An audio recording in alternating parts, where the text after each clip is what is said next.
warahmatullahi wabarakatuh. Akkam jirtan kabajamtoota jaalatamtoota hordoftoota qarree arsiituu baga jiraattan har'a rifeensa keenya akkamitti akka furdifnu isin agarsiisa. Rifeensa haphii ta'e akkamitti akka furdatu waan nu barbaachisu shunkurtii adii haala rifeensa baay'ina keenyaatiin garuu kana olis yoo ta'e jechuudha. Nafuriin qopheeffadhe achiin booda jarjir kuni gosa goomanaati beekamaadha. Kanuma bichaadha. Xiqqoo isii zayitoona itti fayyadamuudha. Hedduu takka rifeensa haphii furdisuuf gargaara. Akkasuma immoo jarjir kun sirriitti magarsuufis dheeressuuf jechuudha. Yani rifeensa haphii sirriitti furdisuuf barbaachisu sirriitti magarsaa jechuu rifeensa. Torbaanitti al tokko allama osoo fayyadamne yoo jiraate allama osoo fayyadamne ji'a tokko keessatti wixeetii isaa arguu dandeenya. Torbaanitti al tokko yoo fayyadamne jechuudha. Wantuma mana keenya keessatti argaman irraa isin agarsiisa. Amma isin agarsiisa inshallah akkatti fayyadamu.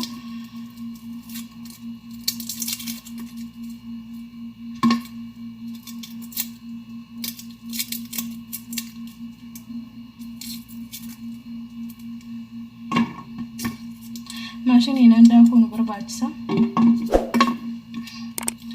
Fireena furgutaan shunkurtii adiin xiqqoo zayitoona yoo itti godhullee baane rakkoon qabu. Xiqqoo isii foolii ni qaba. Jarjir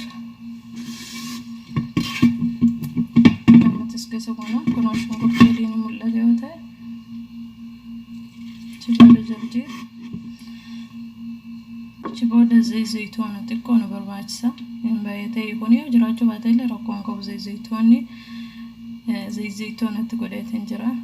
Shunkurtii adii jarjir zayitoona sirriitti bulleessinee daana akka rifeensa keenya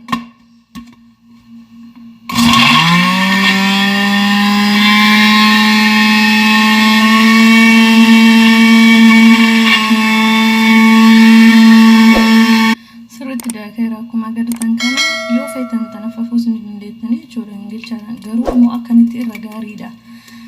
Torbaanitti al takka allama yoo jiraate yoo heddummaate illee waan baay'ee faayidaa qabu. Shunkurtii adiin rifeensa magarsuuf hedduu barbaachisaa, baay'ee faayidaa guddaa qaba. Warri faaxuu qabu faayoo fayyadame sirriitti shunkurtii akkanumatti osoo ofitti erge shunkurtii adii faayidaa guddaa qaba rifeensaaf jechuudha. Itti aansee ammoo jarjirri kuni beekamaadha. Akka biyyoota Arabaatti rifeensaaf baay'ee gaariidha. Sirriitti barbaachisaadha jarjirri jechuudha. Kana dibattee daqiiqaa 30 daqiiqaa 40 waan akka malee foolii qabu daqiiqaa 30 gahaadha. Bakka adda jirtutti oo dheerates rakkoon qabu daqiiqaa 40 yoo sirra ture yoommoo bakka nama waliin jirtutti xiqqoo foolii qaba. Sana booda shaamboodhaan sirriitti rifeensa keenya dhiqnee haaluma kanaan itti fufnee ji'a tokko keessatti hagamta akka rifeensi keenya yabbate beeku.